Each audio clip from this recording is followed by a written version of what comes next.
దేశంలో అసలు ఏం జరుగుతుంది? ఓవైపు దేశానికి అన్నం పెట్టే అన్నదాతల ధర్నా, మరోవైపు దేశానికి రేపటి పౌరులుగా ఉన్న విద్యార్థుల ఆందోళనలు. ఈ ఉద్రిక్తల నడుమ దేశ రాజధాని అట్టుడికిపోతుంది. అసలు వాళ్ళు ఏం పాపం చేశారు? వాళ్ళు ఏమడిగారు? పశువుల కంటే హీనంగా ఎందుకు గొడ్డును బాదినట్టు బాదుతున్నారు? ఒక ఉగ్రవాదులపై కాల్పులు జరిపినట్టుగా ఎందుకు ఈ టియర్ గ్యాస్ ప్రయోగిస్తున్నారు? వాళ్ళు చేసిన పాపం ఏంటి? సమర్థవంతంగా పరీక్ష నిర్వహించాలని చెప్పడమే వాళ్ళు చేసిన నేరమా? అందుకే ఆ లాఠీ దెబ్బలా? సరైన విద్యార్థుల భవిష్యత్తుతో నాశనం చేయకుండా ఆటలాడుకుంటున్న ఒక రాజకీయ నాయకుడిని ఒక పదవి నుంచి తప్పించమని కోరడమే వాళ్ళు చేసిన నేరమా? అందుకే ఈ టియర్ గ్యాస్ ప్రయోగాలు చేస్తున్నారా? ఎందుకు ఈ రకంగా చేస్తున్నారు? దేశానికి అన్నం పెట్టే రైతన్నలకు మేలు చేయాలి తప్ప కీడు చేయొద్దంటూ, ఒక అమెరికాతో జరిగే ఒప్పందాన్ని రద్దు చేసుకోవాలంటూ అన్నదాతలు రోడ్డెక్కే పరిస్థితి ఎందుకు వచ్చింది? ఏ ప్రభుత్వం అధికారంలో ఉన్నా అది ప్రజల మేలు కోరేలా ఉండాలి. అటు విద్యార్థులైనా, రైతులైనా, ఏ వర్గానికి సంబంధించిన వారైనా అన్ని వర్గాలకు న్యాయం జరిగేలా ఉండాలి. కానీ ఇక్కడ ఏం జరుగుతుంది? అసలు దేశంలో ప్రభుత్వం ఉందా లేదా? ఉంటే ముద్దు నిద్రపోతుందా? ఎందుకు విద్యార్థులు ఇన్ని రోజులుగా ఆందోళనలు, నిరసనలు చేస్తుంటే వాళ్ళకు కావాల్సిన డిమాండ్స్ ఏంటి? వాళ్ళు ఏమన్నా ఆస్తులు అడిగారా? మీ పదవులు అడిగారా? వాళ్ళు అడిగిందల్లా నీట్ ఎగ్జామ్కు కారకులు, ఎవరైతే పేపర్ లీకేజ్ కారకులు ఉన్నారో వాళ్ళని కఠినంగా శిక్షించమని చెప్పారు. విద్యాశాఖకు సంబంధించిన కేంద్ర మంత్రి ఎవరైతే ఉన్నారో ఆయన్ని రాజీనామా చేయాలని కోరారు. ఎవరైతే ఈ నిర్లక్ష్యం వల్ల అనేక మంది విద్యార్థులు ప్రాణాలు అర్పించారు, ఆత్మహత్యలు చేసుకున్నారు, అలాంటి వారికి పరిహారం ఇవ్వమని కోరారు. ఇదే తప్ప ఇవి అడిగితే లాఠీ దెబ్బలు, టియర్ గ్యాస్ ప్రయోగాలు చేస్తారా? అన్నదాతలు వేలాదిగా హర్యానా, పంజాబ్ నుంచి దేశ రాజధానికి ఎందుకు కదం తొక్కి రావాల్సి వస్తుంది? అమెరికాతో జరిగే ఒప్పందాల వల్ల అక్కడ ఉన్న రైతులకు మేలు జరిగే కన్నా కీడ జరుగుతుందని, అలాంటి వాటితో ఒప్పందాలు చేసుకోవద్దని వాళ్ళు పాదయాత్రకు వస్తే అడ్డుకుంటారా? వాళ్ళని ఢిల్లీ రాజధానిలోకి అడుగుపెట్టనివ్వరా? అసలు ఏం జరుగుతుంది ఈ దేశంలో? నిజంగా ఈ దేశం ఏ వైపు వెళ్తుంది? న్యాయం కోసం అడిగితే లాఠీ దెబ్బలే జరుగుతాయా? ఇన్ని రోజులుగా ఒక కాక్రోచ్ పార్టీ ఆధ్వర్యంలో దేశ రాజధాని ఢిల్లీలో ధర్నాలు చేస్తుంటే ఎందుకు ఈ ప్రభుత్వం పట్టించుకోవట్లేదు? ఇన్ని రోజులుగా డిమాండ్ చేస్తున్నప్పటికీ ఎందుకు పెడచెవిన పెట్టట్లేదు? పార్లమెంట్ సమావేశంలోనైనా వాళ్ళ గలం వినిపిద్దామనుకుంటే ఎందుకు పార్లమెంట్లో చర్చించడం లేదు?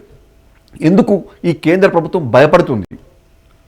పార్లమెంట్లో మాట్లాడక, మీరు చర్యలు తీసుకోక మరి ఎలా ఈ విద్యార్థులకు న్యాయం జరుగుతుంది?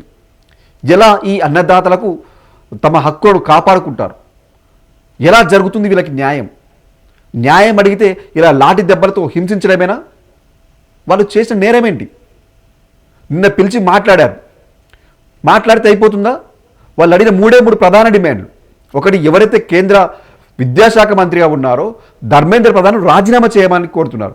రెండోది, అక్కడ ఎవరైతే నీట్ ఎగ్జామ్ వాయిదా పడడం వల్ల, పేపర్ లీకేజ్ కావడం వల్ల మనస్తాపంతో చెంది కొంతమంది విద్యార్థులు ఆత్మహత్యలు చేసుకున్నారు, వాళ్ళకు పరిహారం ఇవ్వమని చెప్పారు. ఈ అనడం కూడా నేరమేనా? ఈ దేశంలో అసలు ఏం జరుగుతుంది? ఒక హక్కును కాపాడుకోవడానికి ప్రయత్నం చేస్తే ఇలా చిత్రహింసలు పెడతారా? 2 రోజులుగా లాఠీ దెబ్బలు కొడతారా? అంతేకాదు, ఒక విచిత్రమైన ఘటనలు చోటు చేసుకుంటున్నాయి ఈ జంతర్ మంతర్ దగ్గర. అంటే విద్యార్థులు ఇక్కడ అల్లకల్లోలు సృష్టిస్తున్నారు, అల్లరి సృష్టిస్తున్న కోణంలో చిత్రీకరించే ప్రయత్నం ఏకంగా ఢిల్లీ పోలీసులు చేస్తూ మీడియా కంటపడడం అక్కడ సంచలనం కూడా మారింది. అక్కడ ఉన్న బస్సులపైన, కార్లపైన పోలీసులు దాడులు చేసి, అద్దాలు ధ్వంసాలు చేసి ఆ అన్నిటినీ కారకులు విద్యార్థులని నెట్టే ప్రయత్నం ఎందుకు చేస్తున్నారు? ఏదో తప్పుడు కేసులు పెడతారు కదా కేసులో, అలా ఆ విధంగా పోలీసులే, ఎక్కడైతే పోలీసులు ఇలాంటి అల్లర్లను జరగకుండా అడ్డుకోవాలి, కానీ శాంతియుతంగా నిన్న నిరసన చేపట్టారు. పార్లమెంట్ వైపు వెళ్తే అడ్డుకున్నారు, లాఠీ చార్జ్ చేశారు, టియర్ గ్యాస్ ప్రయోగించారు. ఈరోజు మళ్ళీ వాళ్ళు శాంతియుతంగా నిన్న వెళ్ళడం వల్ల అనేక మంది విద్యార్థులు గాయపడ్డారని చెప్పేసి వాళ్ళు నిరసన తెలుపుతుంటే ఈరోజు శాంతియుతంగా పోలీసులే అక్కడ ఉన్న బస్సులపై లాఠీలతో కొట్టి అక్కడ అద్దాలు ధ్వంసం చేసి, కార్లకు సంబంధించి ధ్వంసం చేయడం ఏంటిది? ఎవరు చెప్తే చేస్తున్నారు? ఎవరు మీ వెనుక ఉండి నడిపిస్తున్నారు? చట్టాన్ని చేతిలోకి తీసుకోవడమే తప్పు. చట్టాన్ని కాపాడాల్సిన పోలీసులే అక్కడ చట్ట వ్యతిరేక కార్యక్రమాలకు పాల్పడి అక్కడ విధ్వంసాలకు ప్రేరేపించేలా విధ్వంసాల కారకులు కావడం ఏంటి? అక్కడ అడుగుతున్న అంటే వీడియో తీస్తున్న ఒక వ్యక్తి నిలదీస్తే దాన్ని తప్పించుకునే ప్రయత్నం చేయడం. అసలు ఏం జరుగుతుంది దేశ రాజధానిలో?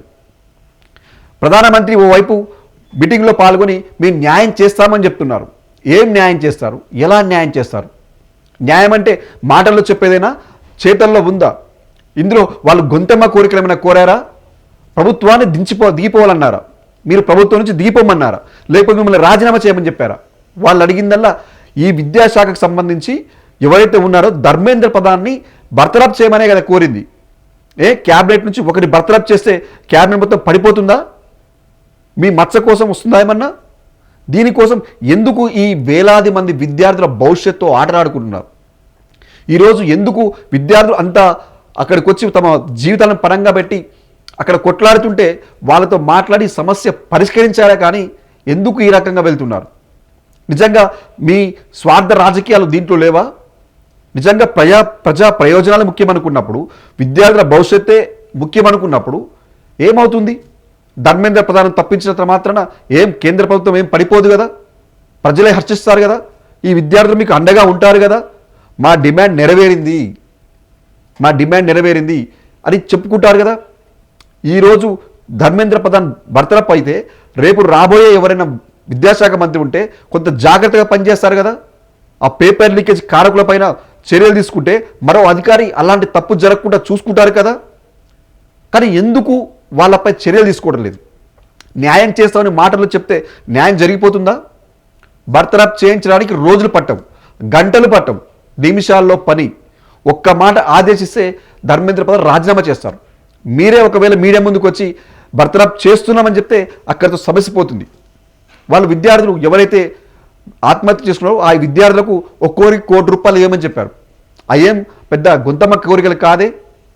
ఒక్కరోజు ఒక విదేశీ పర్యటనకు అయ్యే మోడీ గారు, ఎవరైతే ప్రధాని మోడీ గారు ఉన్నారో, మోడీ గారు ఒక్కరోజు విదేశీ పర్యటనకు వెళ్ళే ఖర్చు కాదు వీళ్ళందరికీ ఇచ్చే పైసలు. దాంట్లో ఏముంది ఇవ్వడానికి? దాంట్లో తప్పేముంది? ఇవి అడిగితే కూడా ఒక నేరంగా చూయించి వాళ్ళపై లాఠీ చార్జులు, విద్యార్థులనే కనికరం లేకుండా, ఆడవాళ్ళనే మానవత్వం లేకుండా లాఠీలతో కొట్టడం, 10 ఏళ్ల బాంబుపై చెంపలపై కొట్టడం ఏంటిది? ఇదేనా మీకు కోరుకుంది? ఇదేనా మీరు ఇస్తున్నది? మూడోసారి ఏ ప్రధానమంత్రికి రాని అవకాశం, మూడోసారి ప్రధానమంత్రిగా మిమ్మల్ని ఎంపిక చేస్తే కేంద్ర ప్రభుత్వం బీజేపీ పార్టీ ఇచ్చే గిఫ్ట్ ఇదేనా? ఉద్యోగాలు ఇవ్వరు, చెప్పిన మాట ప్రకారం ఇవ్వరు, కనీసం ఎగ్జామ్స్ అంటే సరిగ్గా నిర్వహించండి అని చెప్పితే కూడా అదో పెద్ద నేరంగా, అదేదో ఉగ్రవాదిలాగా ట్రీట్ చేయడం ఏంటి? ఎంత దారుణంగా కొడితే ఎలా? కళ్ళ ముందు ఉంది మీ పిల్లలు కాదా? దేశానికి పెద్దన్నగా ఉండే మీరు మీ కళ్ళ ముందు దారుణాలు జరుగుతుంటే అడ్డుకోవాల్సిన బాధ్యత లేదా? వాళ్ళతో పిలుచుకొని మాట్లాడితే సరిపోదు. వాళ్ళు అడిగిన దానికి సామరస్యంగా చేయొచ్చు, కానీ ఎందుకు చేయట్లేదు? అదే అర్థం కాని ప్రశ్న. అటు మరోవైపు రైతులు ఇప్పటికే నల్ల చట్టాలు, ఏదైతే సాగు చట్టాల పేరుతో తీసుకొచ్చారో ఆ నల్ల చట్టాల పైన ఇదే పంజాబ్కి సంబంధించి, హర్యానాకు సంబంధించిన రైతులు ఢిల్లీ బార్డర్లోనే ఎంత కాలం పాటు వాళ్ళు ధర్నాలు చేశారో, నిరసనలు చేశారో మీకు తెలియదా? ఆఖరికి ఎవరు తలొగ్గారు? ఈ కేంద్ర ప్రభుత్వం కాదా? దెబ్బకు దిగొచ్చి తీసుకొచ్చిన సాగు చట్టాన్ని వెనక్కి తీసుకుంది మీరు కాదా? ఎందుకు రైతు వ్యతిరేకంగా ఇలాంటి నిర్ణయాలు తీసుకుంటున్నారు? అమెరికాతో జరిగే ఒప్పందం వల్ల మాకు అన్యాయం జరుగుతుందని మన వాళ్ళు, మన రైతులు చెప్పుకుంటున్నప్పుడు దాని ద్వారా ఎందుకు నష్టమవుతుంది అని వాళ్ళకు చెప్పాల్సిన బాధ్యత లేదా? వాళ్ళతో మాట్లాడాల్సిన అవసరం మీకు లేదా? వాళ్ళని ఎందుకు పిలిచి మాట్లాడి సమస్యలు సామరస్యంగా పరిష్కరించుకోవడం లేదు? ఇప్పటికే ఒకసారి దెబ్బతిన్నారు కదా, చావు తప్పి కన్ను చుట్టబోయినట్టు. ఇప్పటికే రైతుల దెబ్బకి మీరు గజగజలాడే విషయం మర్చిపోయారా? ఢిల్లీ పీఠం కదిలింది మర్చిపోయారా? మళ్ళీ ఎందుకు ఆ రైతులతో పెట్టుకుంటున్నారు? రైతు అంటే దేశానికి అన్నం పెట్టేవాళ్ళు. మనం పేరుకు జై జవాన్ జై కిసాన్ చెప్పడమే కాదు, ఆ కిసాన్కి అవసరమైనది ఏంటో తెలుసుకొని కూడా ఇవ్వాలి కదా. వాళ్ళేం పదవులు అడగట్లేదు కదా. వద్దు, ఆ అమెరికాతో జరిగే ఒప్పందం వల్ల మాకు నష్టం అవుతుంది, భారత్లో ఉన్న మన దేశంలో ఉన్న రైతులకు ఇబ్బందులు ఎదుర్కొంటాం కాబట్టి అలాంటి వాటితో ఒప్పందాలు చేసుకోవద్దని కోరితే దానిపైన వాళ్ళు ఢిల్లీకి వచ్చి నిరసన తెలిపేందుకు వస్తే వాళ్ళని బార్డర్లోనే అడ్డుకోవడం.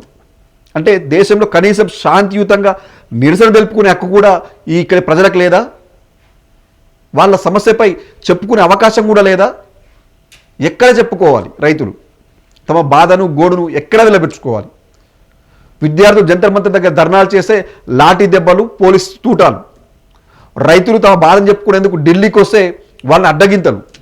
కనీసం పార్లమెంట్లోనైనా ప్రతిపక్షాలు ప్రశ్నిస్తాయని, ప్రజల పక్షాన మాట్లాడతాయని ఎదురు చూస్తే అక్కడి నుంచి పారిపోవడాలు. సభ గత 2 రోజులుగా నిన్న ఈరోజు వాయిదా పడుతూ వచ్చింది. ఆ వాయిదా ఎందుకు వేయాలి? ఒక్కరోజు చర్చ జరిగితే నష్టమే ఉంది.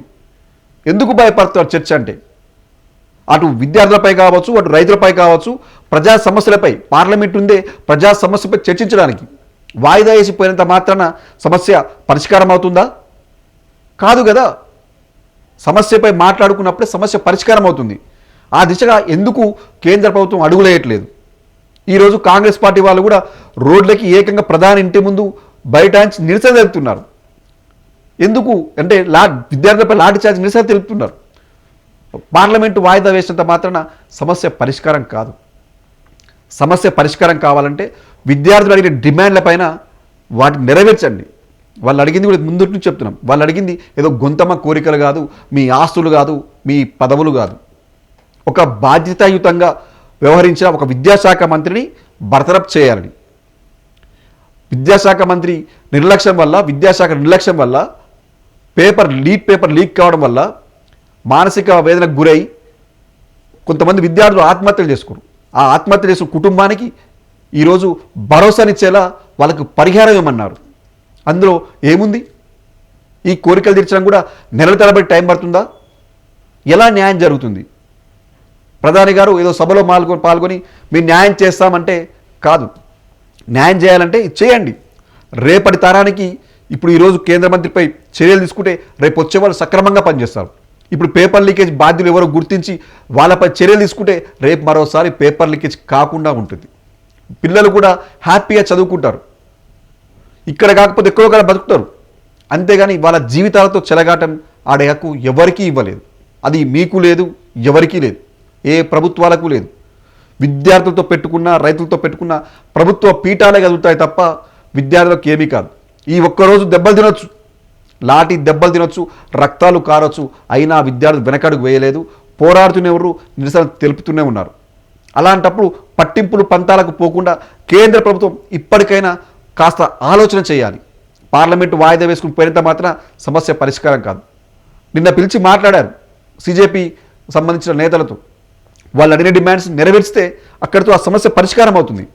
అది ఢిల్లీలో పుట్టిన అగ్గి దేశమంతా వ్యాపించక ముందుకే దాన్ని చల్లార్పి ఆ సమస్య పరిష్కరిస్తే సమస్య పోతుంది.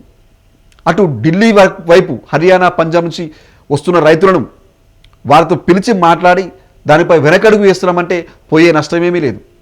మీరు చేసుకునే ఒప్పందాలు రైతుల కోసమే అయితే రైతులే వద్దన్నప్పుడు చేసుకోవాల్సిన అవసరం కూడా లేదు. అమెరికా అయినా, అది రష్యా అయినా, మరి ఏ దేశమైనా. ఎందుకంటే ఫస్ట్ ప్రయారిటీ మన దేశం, మన దేశంలోని పౌరులు.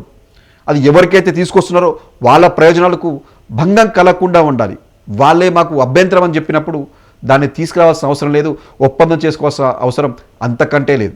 ఇప్పటికైనా కేంద్ర ప్రభుత్వం ఆలోచన చేయాలి. విద్యార్థుల ధర్నాలు, అన్నదాతల ఆవేదనను అర్థం చేసుకొని శాంతియుతంగా వాటి పరిష్కారం ఎంచుకోవాలని కోరుకుందాం.